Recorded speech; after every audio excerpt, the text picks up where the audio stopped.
मैंने PS5 को लात मार के PS4 को चूज करा। लेकिन क्यों? एंड ऐसी क्या चीज ऑफर कर रहा है 8 साल पुराना कंसोल जिसपे मैंने 42,000 रुपीज उड़ा दिए, और 42,000 उड़ाने के बाद क्या मुझे इसको लेके रिग्रेट हो रहा है? Let's find out. अगर आपका भी कंसोल लेने का मूड है तो लगे हाथ वो भी फिगर आउट कर लेंगे that which console is best for you. आ जाओ फिर दोनों कंसोल्स की कुंडली निकालते हैं। अब अगर कंसोल लेने का मूड बना रहे हो तो सबसे पहले तो अपनी जेब पॉकेट पैसे यही चेक करोगे ना। तो आपको एक रफ आइडिया दे देता हूं कि PlayStation 4 जो सेकंड हैंड वाली है वो 20 to 25,000 की रेंज में आ जाती है, और जो PlayStation 5 है वो तकरीबन आ जाती है 45 to 50,000 की रेंज में। But wait, PlayStation 5 second hand की अलग प्राइसेस हैं, PlayStation 4 फैट, 4 स्लिम, 4 प्रो इनके अलग प्राइसेस हैं। अगर इसके अंदर थोड़ी सी कंफ्यूजन और ऐड करनी हो तो बीच में PlayStation 4 जेल ब्रेक्स के अलग प्राइसेस हैं। भाई साहब मार्केट में इतनी भसड़ मच रखी है, ये नहीं समझ आती आपको कौन सा लेना चाहिए, मेरे को कौन सा लेना चाहिए। और देखी चलो बढ़दा की है, और एंड में हम गलत कंसोल लेके घर पे आ जाते हैं जो हमें लेना ही नहीं चाहिए था। और ये समझने के लिए कि आपके लिए कौन सा सही है, आपको सबसे पहले PlayStation 4 के एडवांटेजेस एंड डिसएडवांटेजेस और फिर PlayStation 5 के एडवांटेजेस और डिसएडवांटेजेस ये दोनों देखने पड़ेंगे। यही सब के बारे में हम बात करेंगे। एंड वीडियो के बीच में मैं ये भी बताऊंगा कि मैंने ऐसी कौन सी सोने की PlayStation 4 खरीद ली जो मेरे को 42,000 की पड़ी। तो अभी के लिए बजट को साइड पे कर दो एंड बाकी सारी चीजें एडवांटेजेस एंड डिसएडवांटेजेस पे फोकस करते हैं। तो अब मैं आपको एक चीज पूछना चाहता हूं कि नेक्स्ट जेन गेमिंग कंसोल इसका मतलब क्या है? इसका यही मतलब है ना कि जो नए वाली जनरेशन का कंसोल है वो पुराने वाली जनरेशन के कंसोल से बहुत ही ज्यादा अच्छी गेम्स खिलवा सकता है, बहुत ही बढ़िया ग्राफिक्स पे खिला सकता है और बहुत ही ज्यादा मजा दिला सकता है। जैसे PlayStation 2 पे GTA San Andreas थी, लेकिन PlayStation 3 के ऊपर हम GTA 5 खेल सकते थे। कितना बड़ा डिफरेंस है, चाहे ग्राफिक्स कह लो, गेम प्ले कह लो, मतलब सारी चीजों में। तो अब आप ये गेम प्ले देखो, आप देख रहे हो ये दोनों गेम्स में कोई बहुत ज्यादा डिफरेंस नहीं दिख रहा। हाँ, नो डाउट PlayStation 5 की लोडिंग स्पीड्स ज्यादा हैं, गेम जल्दी चल जाती है PlayStation 5 में, एंड PlayStation 5 के PlayStation 4 से थोड़े बेटर ग्राफिक्स भी हैं। PlayStation 5 प्रॉपर 4K में गेमिंग करवा सकता है। बट यहाँ पे सबसे बड़ा क्वेश्चन कि जैसे PlayStation 1 से PlayStation 2 में जनरेशनल डिफरेंस था, PlayStation 2 से 3 में था, वैसे ही 4 से 5 में है? क्योंकि अगर आप एक ही टाइम पे दोनों कंसोल्स चलाओ 4 एंड 5 और दोनों को साइड बाय साइड रख के चेक करो कि हाँ इसमें थोड़ी शार्पनेस ज्यादा है, इसमें थोड़ी शार्पनेस कम है, तो अगर आप ऐसे चेक करोगे फिर तो डिफरेंसेस हैं। बट अगर आप एक नॉर्मल यूजर की तरह देखो तो ना, कोई एज सच डिफरेंस नहीं है। जो सोनी है ना, सोनी फेमस है अपने एक्सक्लूसिव टाइटल्स के लिए और गेमिंग लाइब्रेरी के लिए। बट द पॉइंट कम्स कि क्या PS4 पे गेम्स नहीं है और PS5 पे ज्यादा गेम्स है? भाई PlayStation 5 PlayStation 4 की गेम में उधारी पे ले रहा है, PlayStation 5 पे कोई गेम्स ही नहीं है। दे रीमेक पे रीमेक, दे रिमास्टर पे रिमास्टर। PlayStation 4 के titles last of us, GTA, God of War, Red Dead Redemption, Uncharted 2, Days Gone, Ghost of Tsushima, भाई साहब खत्म नहीं होंगे टाइटल्स। और यही एक्सक्लूसिव टाइटल्स को मैं PS5 के एक्सक्लूसिव टाइटल के साथ कंपेयर करूं, स्पाइडरमैन, ब्लैक मिथ वुकोंग, एस्ट्रोबोट, खत्म हो गया भाई PS5 का। अब PlayStation 5 पे ये वाली 3 गेम्स खेलने के बाद आपको दोबारा से सारी की सारी PlayStation 4 की ही लाइब्रेरी खेलनी पड़ेगी। Uncharted, Days Gone, Red Dead Redemption, God of War, Ghost of Tsushima। तो अगर हमने 5 पे 4 की गेम्स खेलनी है तो हम 4 ही क्यों नहीं ले लेते? Point to be noted my Lord. अब जो PlayStation 4 है ना, ये एक 8 साल पुराना कंसोल है, बट ये एक बेनिफिट भी है, बताऊं कैसे? अब जो PlayStation 4 है इस पे अंधाधुंध गेम में है। इट मींस मार्केट में PlayStation 4 की अंधाधुंध सेकंड हैंड सीडीयां हैं। आप वही सीडीज सस्ते रेटों पे ऑफलाइन या ऑनलाइन अपनी मर्जी से जैसे मर्जी खरीद सकते हो। पर PlayStation 5 की पहले तो सीडीज बहुत ज्यादा महंगी है, भैया जी खर्चा हो रहा है। दूसरी चीज, अभी मार्केट में सेकंड हैंड सीडीज ज्यादा है नहीं है PlayStation 5 की। तो अब आपके मन में आ रहा होगा मैं PlayStation 4 ही ले लेता हूँ, परफॉर्मेंस भी आइडेंटिकल है, गेम लाइब्रेरी भी ऑलमोस्ट सेम ही मिल रही है, और सेकंड हैंड गेम की सीडीयां, भाई और क्या चाहिए? मैं आपको बताना चाहता हूँ कि इस कंसोल पे मैंने इतना खर्चा करने के बावजूद भी कुछ चीजें मिस आउट करी हैं। वो आपको वीडियो के एंड तक पता चल जाएंगी, लेकिन उससे पहले मैं आपको एक चीज बताना चाहता हूँ कि देखो, there are 2 type of console players, one casual gamers और दूसरी तरफ हार्डकोर गेमर्स, जिनको ट्रॉफी हंट करनी है, भाई लेटेस्ट से लेटेस्ट गेम खेलनी है, हर टाइम सारा दिन हफ्ते के 7 दिन गेम खेलनी है। तो अब इंडिया के अंदर ना 95% ऑफ लोग कैजुअल गेमर्स हैं,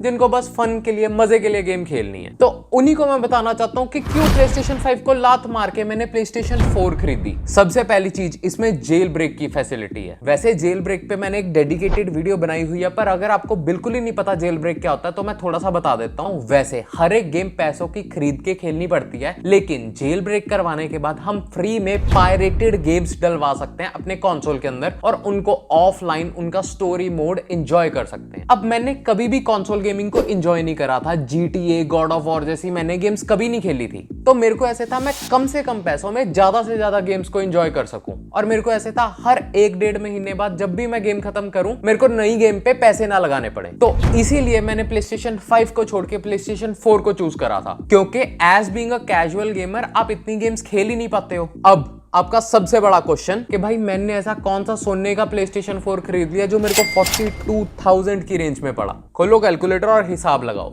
एक PlayStation 4 होगी और इसके अंदर 9.00 का जेल ब्रेक है। मैंने इसके साथ 2 रिमोट खरीदे हुए हैं और इसके साथ मैंने एक PlayStation टाइटल्ड हार्ड ड्राइव लगा रखी है। बस इतने में 42,000 हो गया पूरा। और जिसके अंदर PlayStation 4 का हर एक एक्सक्लूसिव टाइटल है, हार्ड ड्राइव लगा के 3 TB तक की स्टोरेज है और आराम से 2 बंदों के साथ फीफा खेल सकते हैं। पर मैंने आपको कहा था ना कि ये सारे बेनिफिट्स ही बेनिफिट्स नहीं है। There are some things I do miss. सबसे पहली चीज, अगर आप PlayStation 4 लेने की सोचते हो तो भाई अपकमिंग गेम्स नहीं आती and I do miss a lot. जैसे ब्लैक मिथ वुकोंग आई थी, भाई बड़ा दिल था खेलने का, पर खेल ही नहीं सकते, क्या करें। आईओ नहीं PlayStation 4 पे, सिर्फ और सिर्फ PlayStation 5 पे लॉन्च हुई है। पर ऐसे ही जो आने वाले अब फ्यूचर टाइटल्स होंगे वो भी इस पे लॉन्च नहीं होने वाले। एंड उसी के साथ मैं आपको बताना चाहता हूं कि GTA 6 भी लॉन्च नहीं होगी इस पे। एंड एक बहुत बड़ी चीज है जो मैं मिस करता हूं, PlayStation 5 के अडेप्टिव कंट्रोल्स। एंड वो चीज मैं जेन्युइनली बहुत मिस करता हूं कि काश मैं उस चीज को एक्सपीरियंस कर पाता, बट अनफॉर्चुनेटली उसके लिए PS5 ही खरीदनी पड़ेगी। अब एक चीज और है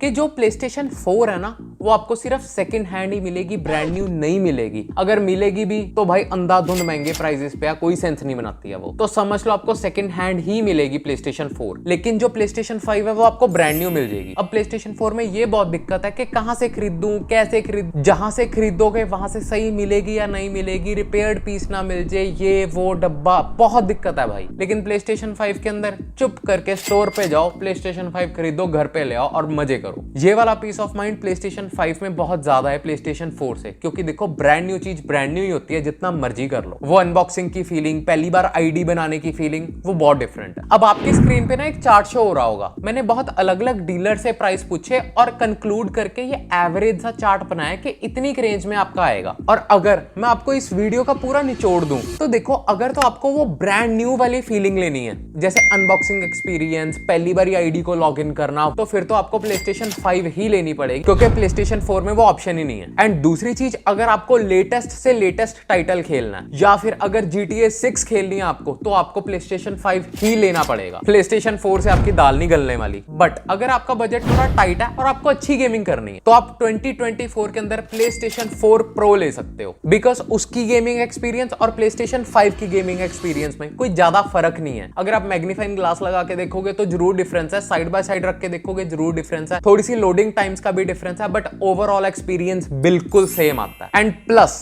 अगर आपने आज तक कोई भी कंसोल गेम्स एक्सपीरियंस नहीं करी है, आपको एक जेल ब्रेक की फैसिलिटी भी मिल जाती है, जिसमें आप सारे पुराने GTA, God of war, uncharted जैसे सारे टाइटल्स एक ही बारी में डलवा सकते हो और उनको खेल के उनका आनंद ले सकते हो, बिकॉज इन एक्सक्लूसिव टाइटल की स्टोरीज जबरदस्त। एंड अगर आपका हाई एंड टीवी नहीं है, हाई एंड से मेरा मतलब है 4K 120 FPS, तो आप PS5 की ट्रू पावर को वैसे भी नहीं एंजॉय कर पाओगे। बट अगर आपके पास 4K 60 हर्ट्ज वाला भी टीवी नहीं है, फिर तो आपके पैसे बिल्कुल ही वेस्ट हैं, फिर तो PS5 लेना ही मत, फिर तो PS4 ले लो, आपके टीवी के हिसाब से बहुत बढ़िया है, अगर आपका टीवी 1080p 30 हर्ट्ज वाला है। वैसे तो मैं रिकमेंड करूंगा PlayStation 4 Pro लेना, लेकिन अगर आपका बजट और भी टाइट है तो आप PlayStation 4 Slim भी ले सकते हो, वो भी एक अच्छी चॉइस रहेगी आपके लिए, क्योंकि जितना जनरेशनल डिफरेंस PlayStation 1 से 2 में था, 2 से 3 में था, 3 से 4 में था, उतना जनरेशनल डिफरेंस 4 से 5 में नहीं है। अगर आपको डिफरेंस साइड बाय साइड रख के देखना पड़े, फिर वैसे तो इसको नेक्स्ट जेन गेमिंग कंसोल कहना ही नहीं चाहिए। बट चलो, ऐसी बहुत सारी चीजें हैं, adaptive triggers, games and all, बहुत सारी चीजें हैं जिसके अंदर PlayStation 5 का जवाब नहीं है। बट आपको अपने हिसाब से चूज करना चाहिए कंसोल, अपनी यूजेज के हिसाब से चूज करना चाहिए कंसोल।